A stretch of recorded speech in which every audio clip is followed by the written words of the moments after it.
Nobody's ever gonna take your place. Yeah, I think we should meet in the middle. I follow you cause you're the light of the day. I need you like you need me, it's so simple. It's so simple. Welcome back to the Gen X Juggler podcast. I'm so glad you're here. In this week's summer replay, my friend Christie shares how being diagnosed with colorectal cancer in her mid-40s changed her life and her perspective on life. She is one of the most inspiring and encouraging people I know. There is more to Christie's story. Soon after we recorded this episode, she started to feel like something wasn't right in her body. Her doctor ordered a scan which revealed that she had stage 4 lung cancer. Not long after that diagnosis, she began having debilitating headaches, which she eventually discovered were being caused by several brain tumors. She had the largest brain tumor removed and is treating the remaining tumors with chemotherapy and radiation. I spoke to Christie today, and she was just as upbeat and positive as ever. I called to check on her, and throughout our conversation, she wound up encouraging me. She did recently get some great news. The doctor told her that he expects her brain tumors to be completely gone after 5 rounds of radiation. Praise God. Christie is definitely a fighter, and she fully intends to beat lung cancer as well. The secret to her great attitude through it all seems to be her willingness to take advice from others who've shared a similar battle and to find something to be grateful for every day. See, I told you she's inspiring. Of course, every bit of her life-saving medical care costs money. If you'd like to give what you can to help Christie and her sweet family with their medical costs, you can find the link to her GoFundMe page in the description. Now for this week's Summer Replay. The information presented on this podcast is for entertainment and informational purposes only and should not be considered as professional advice in any field, including legal, medical, financial, or mental health. The views expressed by guests on this podcast are their own and do not necessarily reflect the views of the host and/or producers. Christie and I met in the 2nd grade. We were fast friends and spent a lot of time playing and dancing in my room to Thriller. Christie has always had the biggest heart and the biggest smile. She's one of those people who can brighten up any room. She certainly didn't deserve the turn her life has taken in recent years. Truthfully, nobody does. But she handled it and continues to handle it with grace.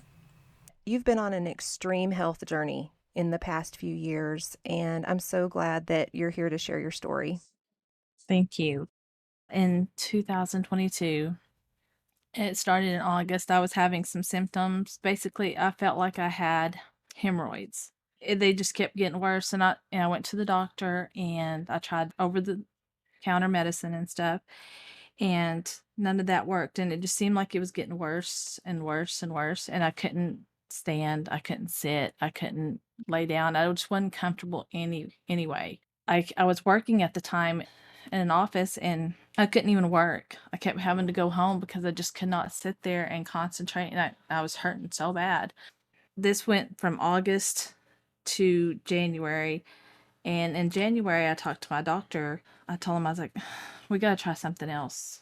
Can I go see a GI doctor or something? I know that something else is wrong. It can't be hemorrhoids because it's just getting worse. Everything I ate caused me to go to the bathroom. I was bleeding. My stomach was bothering me constantly. I felt like I was going to throw up. And I was like, it's just not hemorrhoids. It's something else is wrong. And so they finally let me go to a GI doctor and didn't. If it wasn't for that GI doctor, I don't think that I can't say that I don't think I wouldn't be sitting here because I don't know that for a fact, but he's the reason why I found out what was wrong and why I got my treatment. And when I got ready to go to the doctor, I made sure I wrote a bunch of questions down. And that's one thing that I think anybody and everybody, when they go to the doctor, they need to do. If you have questions, there is not a stupid question to ask, because this is your health, this is your body, and you have every right to ask any question that's going to make you feel better and it's going to ease your mind. And you only have so much time during your appointment. It's very smart advice to write those questions down.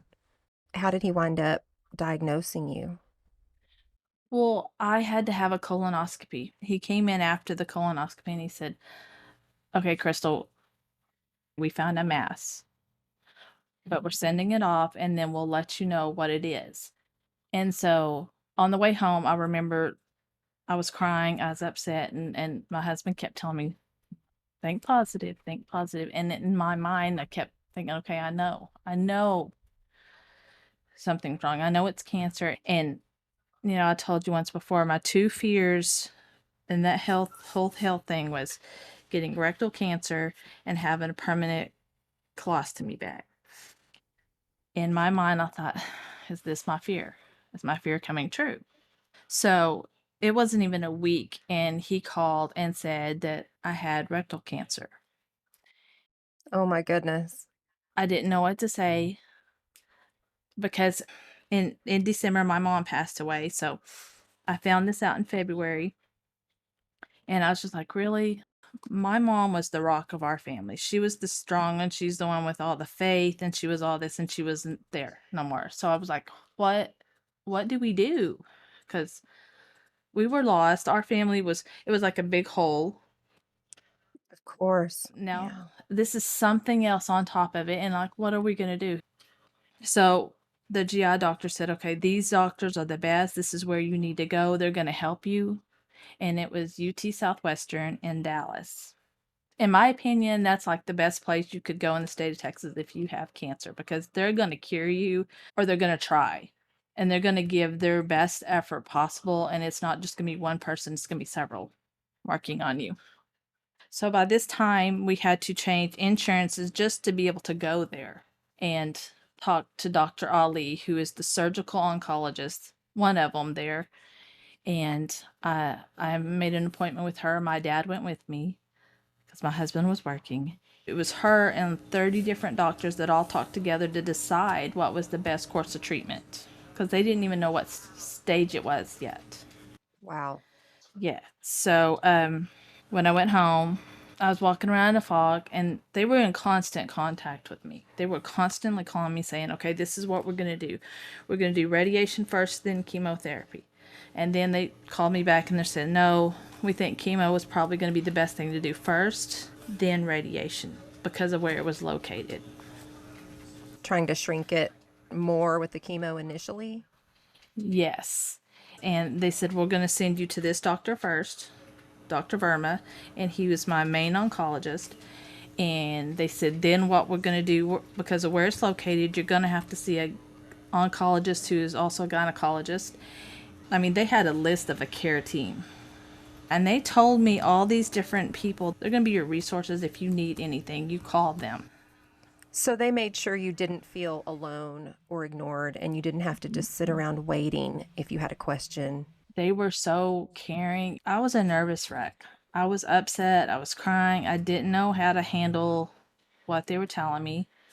There was a part of me like, no, I'm going to beat this. I'm going to be fine. And there was a part of me that was just scared out of my mind, because I felt, even though I had all my family and my friends, I felt alone.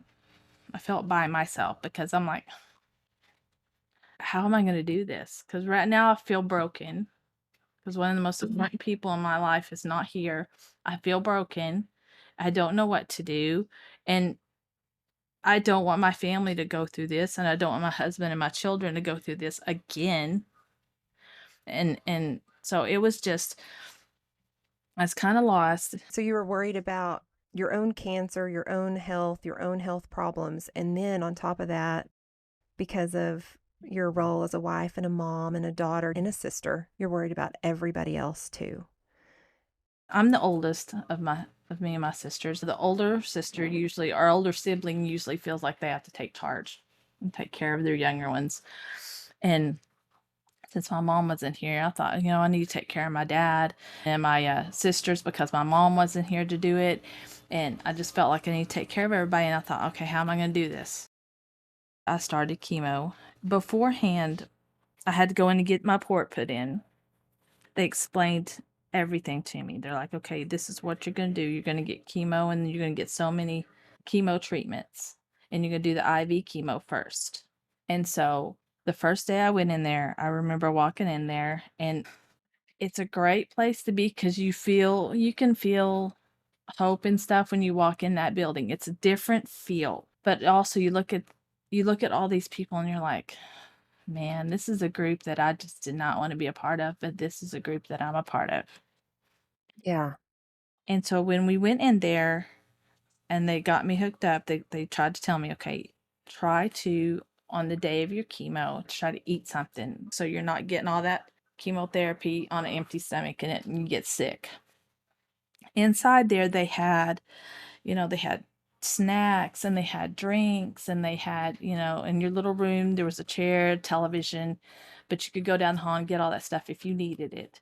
They had the lunch ladies and people to come around so you could order lunch and stuff if you wanted to. And so I remember sitting in there. I took a bunch of stuff to do. I took like the colors and coloring book because I was doing that to occupy my time. And I took music and all kinds of stuff with me because I was going to be there for, I think my first one, I believe, was like 5 or 6 hours.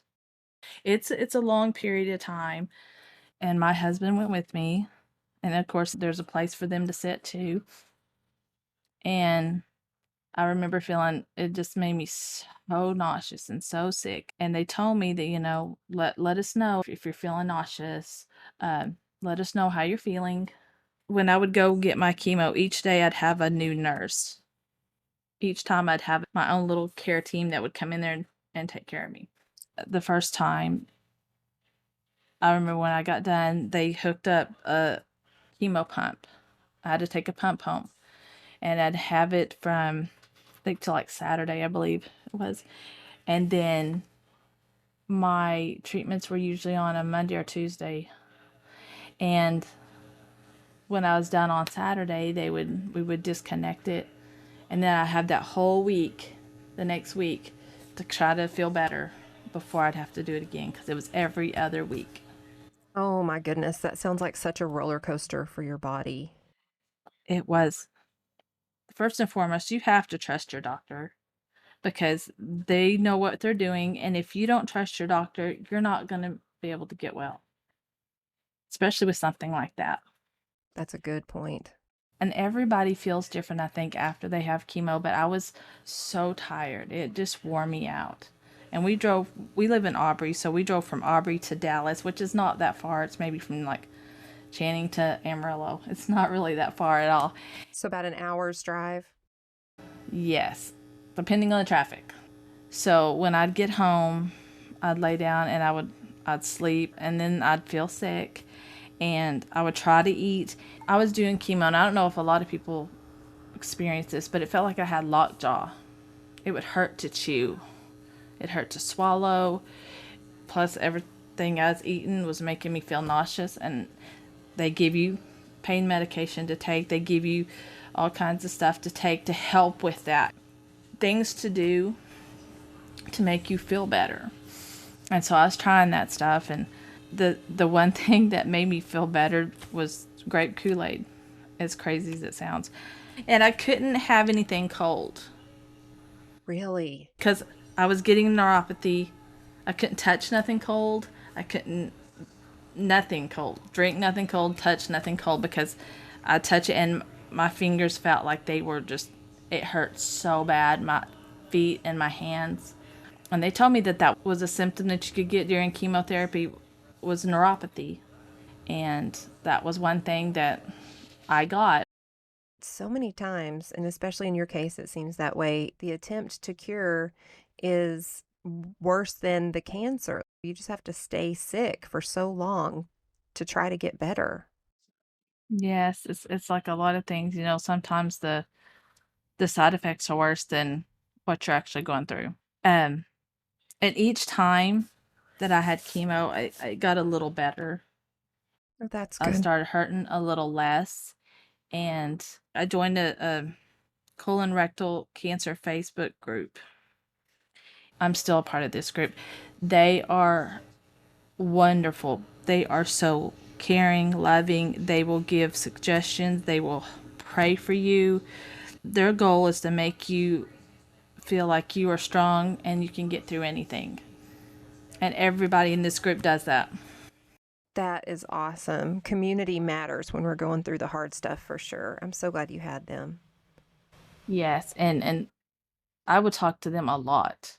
I'm saying, "Hey, I'm feeling like this today. Has anybody felt like that? And if you did, what helped?" Before I went to chemo, like my second and third chemo, I was like, I just ask everybody, "Well, what do you take when you go to chemo?" Because I didn't want to go. Several people told me beforehand, some of my friends that I talked to that had cancer before, they're like, when you go do chemo, you take this with you and take that with you because you're going to be there a while.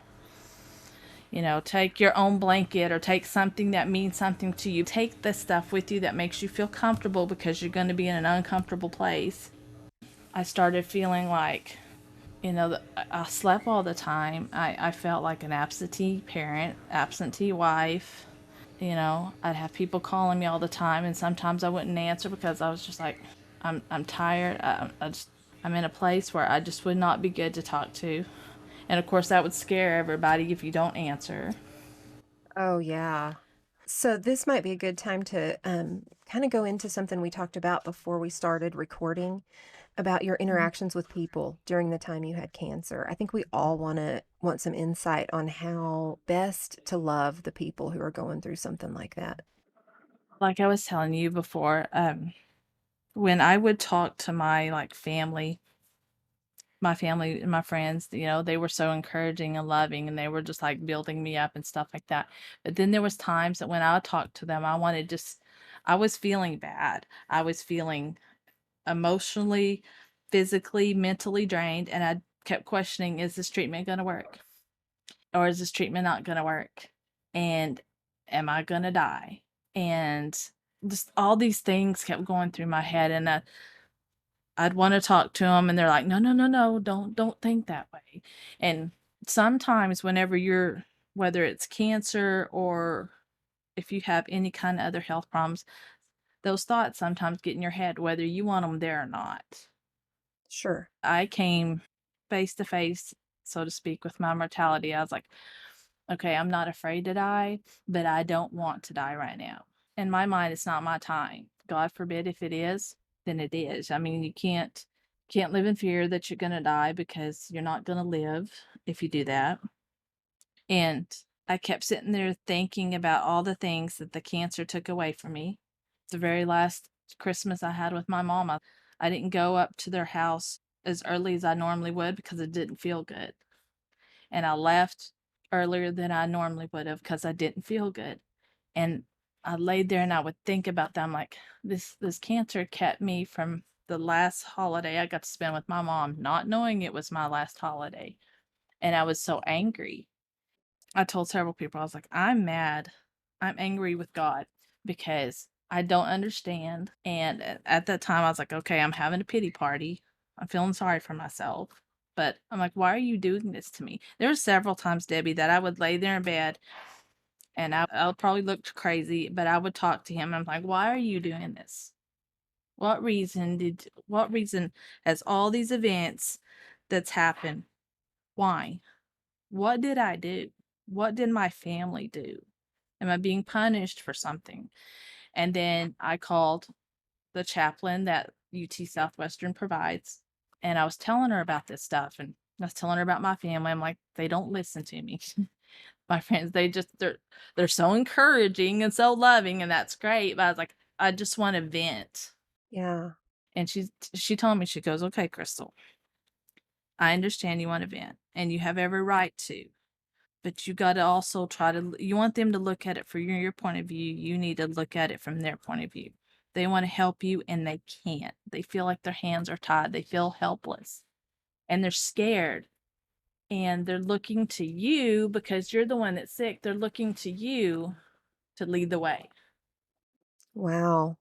You told me that the chaplain let you really say what you needed to say.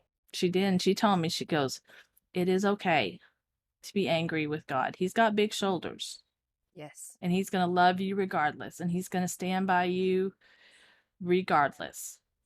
But you need to understand, he's not doing it to you. You're not being punished. He's not doing it to you. Bad things that happen in your life are not punishments for things. That's just not how it works. Everybody has their own journey. Everybody has their own story, and this is yours. Wow, And that's powerful. I thought, you know what? She's right. I need to get back to being my old self, being the person that my parents raised me to be. But I understand how hard that is to do in that situation. And I think there's Mhm. something for the rest of us out here to learn from what you said, and that is even though we think we're being encouraging to our friends who are going through the worst of the worst by saying, it'll be okay, God's got you, it'll be fine. Even if every single bit of that is true, did you feel like you needed people to just go into the trenches with you and just sit there with you while you worked it out? Yes, because I felt like I just, not that I believed any of this bad stuff that was going through my head, but I just needed to get it out. Getting it off my chest. And like when you're angry, if you get it off your chest, sometimes it makes you feel better. And you need those people that will just let you vent, not take it personal because you're not aiming it towards them. You're just getting it off your chest. And therefore you feel better because you got it out, you know. Yeah, definitely. So, how long did you do chemo? I did chemo for, I believe it was 3 or 4 months, every other week for 3 or 4 months. It was like 20 something rounds of chemo. And I gotta tell you, when I was doing the chemo, I told you once before, there's a lady that would come in and she was the music therapist. Beautiful voice. She would sing if you wanted her to sing a song. She would sit there and talk to you. And me and her taught each other so much about music. I would tell her songs that I listened to, and she's like, I've never heard that. I was like, you need to listen to that song. And she would tell me songs, and she was just like a bright spot, during that time. And UT Southwestern, they don't have a bell to ring when you're done. But the last day, she brought me a little gift bag, and I was like, what is this? And she's like, well, it's your last day of chemo. And I was very emotional. I was upset. I was crying because I felt like it was an accomplishment, but it just hit me a way that I never thought it would. I didn't think I'd get that emotional on the last day of chemo. And she's like, this is a gift for you. And I opened it up, and it was my own little white bell. And I thought, I'm going to wait. I want my kids, all my kids, to be there with me. And I want the most important people to me, if not all of them, some of them, to be there. So I remember going home. They gave me a certification showing that I completed chemo, and all the nurses signed it. And I thought, oh, y'all are awesome, you know. And that last day, I bought flowers. I took to them, and I thought I wanted to give y'all this, and I got a thank you card, and I wrote in there just how important they were to me. Sorry. No, I understand. You've been on an emotional journey, and I know you're just so grateful. That's where the tears are coming from. You're so I grateful. am, and they were so great. I mean, they were so, you can tell when somebody cares about you, and then when somebody just says the words. And they really do care about each and every person that goes through there. These people are God sent because you have to be to do this every day. But I got that stuff, and I went home, and I called my oldest son, called my dad, and they were video chatting with, because they were in the same place, and my husband and my two other boys were there, and I rang my bell, and I cried and I cried, and I thought, did this work? And I was praying and hoping it did, because even though I was angry with God, I prayed, and I tried to keep my faith, because you got to have faith. You got to believe that he's going to help you. You can't lose your faith. No matter what, no matter how angry you get, you have to keep your faith. So you make it through the chemo, and then what's the next course of action? Then afterwards, my doctor's like, okay, it shrunk it, because I felt better after like my fourth chemo round of chemo. I started feeling better. I wasn't hurting. I wasn't having to take my pain medication. I wasn't having to do a lot of those things because I was feeling better. Oh, that's great. I felt like it was working, but I still questioned it. Sure, you want to see those test results, don't you? Yes. And then he told me, he goes, okay, we're going to do radiation and we're going to do it Monday through Friday for 6 weeks. And so when I went there, it was a different building. And those 6 weeks, I met some of the greatest, sweet, loving people I think I've ever met in my life. They were precious because this one lady, she was an elderly lady, and this was her third battle with breast cancer. And I thought, bless your heart. But she had a fighting spirit like I've never seen before in my life. And I thought, you know what? You see these people and you're thinking, I shouldn't feel that bad because if she can do it, I can do it. You know, that their spirit and their fight kind of jumps onto you. It's contagious. I love that. Her contagious fighting spirit. Yes. And it wasn't bad. I was scared to death first when I went to radiation because they tell you, you know, you could end up with the radiation burns and go through all this. And I managed to get it done. And I didn't have radiation burns until the last week of my treatment. It just felt like a sunburn. I was so thankful. I thought, oh my gosh, this is awesome. I'm so glad you didn't have any terrible side effects from the radiation. No, I didn't. And I was thankful. And I think it was because the prep I did before I went to radiation every day. You know, I made sure I ate a little something. I made sure I stayed hydrated. And they told me when I started radiation, they're like, when you go home, don't you dare lay down. Don't go take a nap. Walk a little bit. Do something. Stay a little bit active because that's what's going to help. And so I did that and I felt better. I was able to drive. I took my kids to school. Then I went to radiation. Was there 15 minutes. I drove longer than I was at radiation. Sometimes when I'd come home, I'd be in driving to get my kids or coming home from radiation. I'd be in our vehicle and I'd start crying. And that was just when I let all my emotions out. Because I was like, you know, I don't want nobody else to see me cry. I want to be strong. Because when I cried and when I had my little pity parties, I felt weak. I felt like I wasn't strong. And everybody kept telling me, oh, you're so strong and you're so... And I didn't feel it. I thought if you could only see me laying here or sitting here, you wouldn't think that. I totally understand that feeling of just when you're at your lowest, you don't feel strong, but it's very obvious as you tell your story that you were strong the whole time and your strength showed in many ways. Even when you were down, you were strong.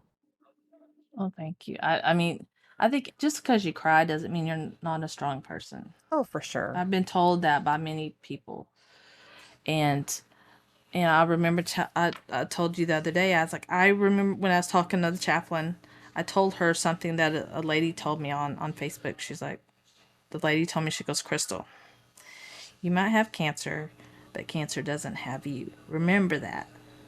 Yes. And after this lady told me this on Facebook, that's when I decided, because I was losing some of my hair. Every time I brushed my hair, some would come out, and I was sick of seeing it because I thought, I'm not gonna let cancer keep taking things. So I just decided to go to the bathroom one day and I shaved my head. And my mother-in-law came over and she fixed it for me because I missed places. I had patches everywhere. So, how did that feel when you shaved your head? That was one time through the whole process that I felt, in fact, I think that was the time that I felt my strongest because it was on my terms. I did that on my terms and not on the cancer's timeline. And then I was kind of afraid. I was like, what is my head going to look like underneath all this hair? And safe to say that my head is shaped not bad. So I was pretty happy with that. And my family, I'll never forget this. When I did that, one of my younger sisters, my dad, and my niece Micaiah all shaved their head too. And I thought, I love y'all. Y'all didn't have to do that, but I love y'all for that. And that's awesome because both my sisters were so supportive. They took the role as the big sister to me. And my aunts and my uncles, they all hovered over my dad and my sisters and me and my family during this time. And my granddaddy, who is in his 90s, him and my nanny, they're in their 90s. They still live at home by themselves. And they are like two of the greatest people I've ever met in my life. And they're just, I love them. And my granddaddy, I was talking to him on the phone one day, and he told me, he goes, "How you feeling, girl?" And I told him, I was like, "I'm not feeling too good. I'm scared. And I'm afraid this is not going to work." He gave me a pep talk, and I will never forget those words. And he told me that I was strong. And to hear it from other people, you believe it, right? But when you hear it when I heard it from my granddaddy, that was just like, okay, that's all I needed to hear. Oh, I love that. Granddaddy said it, so it's so, Yeah. And so that lit a fire under me that I didn't have before. And he told me that right when when I was almost done with treatment. And so I went to the doctor, and the doctor said, it didn't get all of it. It shrunk it tremendously, but it's still there. And where it's at, unfortunately, we're going to do surgery. And I was like, okay, well, what does this surgery entail? And they're like, well, unfortunately, we're going to have to remove your rectum, and you're going to have to live with a permanent colostomy bag. And you had mentioned earlier that was your worst fear. Mm-hmm. Dr. Verma and Dr. Ollie knew this, and I told them that, and they told me, they're like, okay, look at it this way. Yes, this is something different, and you're going to have to adjust your life, your everyday things, but everybody's got something different about them. You're still going to live a normal life. You're still going to be able to do things. You're just going to have to adjust certain things. So, this is something I was going to have to do. And I told him, I was like, okay. If this is what I have to do to get rid of the rest of the cancer so I can be around to watch my kids graduate that haven't graduated, or get married, or whatever, this is what I have to do. You do what you got to do to make it. So, you just surrendered to the process. Yes, because this was still I saw this as my way of still beating the cancer. Yeah, you're going to take something else from me, but I'm still going to live, so therefore I beat you. You didn't beat me. Yes. And so after that, I went, we got it all scheduled. They're like, okay, Dr. Ollie said, I'm going to go in, and this is going to be a 14-hour surgery. And I'm like, oh, good grief. Why? And they're like, well, what's going to happen is we're going to have to go in and reconstruct some things. They said I'm going to go in, then the gynecologist, oncologist is going to go in and do some things. And then the plastic surgeon's going to go in, and he's going to finish it up. So we're just going to hand off to each other. So once I was done, I was in so much pain, but the doctor's like, we got it. We're pretty sure we got everything. And now it's going to take a while to heal, but you're going to be fine. And then I was in the hospital, I would say, a week, maybe, or two. And then I got an infection and had to go back to the hospital. And during this time, my husband, Jimmy, he was my caregiver, and I could not ask for a better caregiver and person to go through this whole thing with than him, because he was awesome. And even though he was scared, you couldn't tell it. He was there to hold my hand and to push me and say, no, we're going to do this. We got this. And I went back to the hospital. They got the infection. I was in the hospital for a month. And then they said everything was good. I was able to go home. So I went home. I started doing a little more every day. And then I got to the point where I could go do whatever I wanted. Oh my goodness. That's amazing. And you're cancer free today. Yes. Every 3 months, I'm going to have to go back for, blood work. The lesson I've learned about all of this is, if you have a hurt anywhere, go to the doctor. Ask questions. Stay on that doctor until you feel like you're getting, the care that you need. And if you have to get a second opinion, get a second opinion. Make sure you got, your insurance and all that stuff in order, because that insurance is what's going to help you get the treatment that you need. because that stuff is so expensive, and medication is so expensive. And make sure you use all the resources that's provided for you. Never be afraid to ask somebody for help. Never be afraid to lean on somebody. You can be the strongest person, but you still need that little village, because nobody can go through anything, not this, not nothing else, alone. You need to have that support system, and let people be that for you. It's hard to ask for help, but I know if someone needs my help and I'm allowed to help them, it does something for me too. It gives me the gift of being able to be there for somebody. Yes, it does. And you're paying it forward. You let somebody help you, you help somebody. And it's just, if everybody helps each other, then you get through things like this, because you need that. Yes, absolutely. I do appreciate you letting me come on here and talk about it and stuff like that, because, just hearing somebody else say, oh, I went through something and I made it. Anybody listening can think, okay, if that person did it, there's a chance I'm going to do it too, you know? And I so appreciate you coming on and telling your story and encouraging us and letting us know how we can best help our friends and family who find themselves in a situation like yours, what we need to do and what we don't need to do. Before you ever had cancer, which you mentioned earlier, you had a worst fear list. And at the top of that list, as far as medical fears, was having colorectal cancer, having to have a surgery that required you to have an ostomy bag. And here you are, living your best life, enjoying life with your husband and your kids and all of your family, and living what was your worst fear and doing it well. I love that. Thank you. Everybody's got a fear that they face it, and you face it, I mean, you can't help when things happen, and you just got to take it in stride and live your best life. That's all you can do.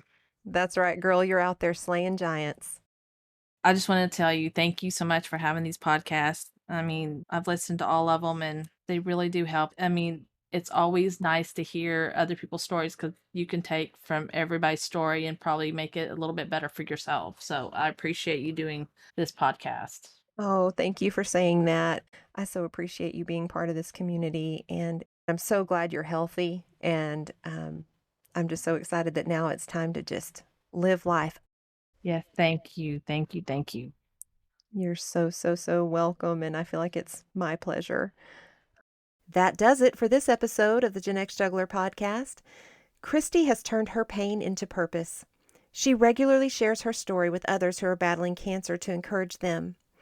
She has such a love for people, and it's impossible not to love her. When we were preparing for the podcast, she sent me a message that said, I truly believe we are all here to help someone with our stories. She definitely did that today. I look forward to our next time together. Until then, friend, let's keep on juggling. Never gonna take your place. Yeah, I think we should meet in the middle. I follow you 'cause you're the light of the day. I need you like you need me, it's so simple. It's so simple.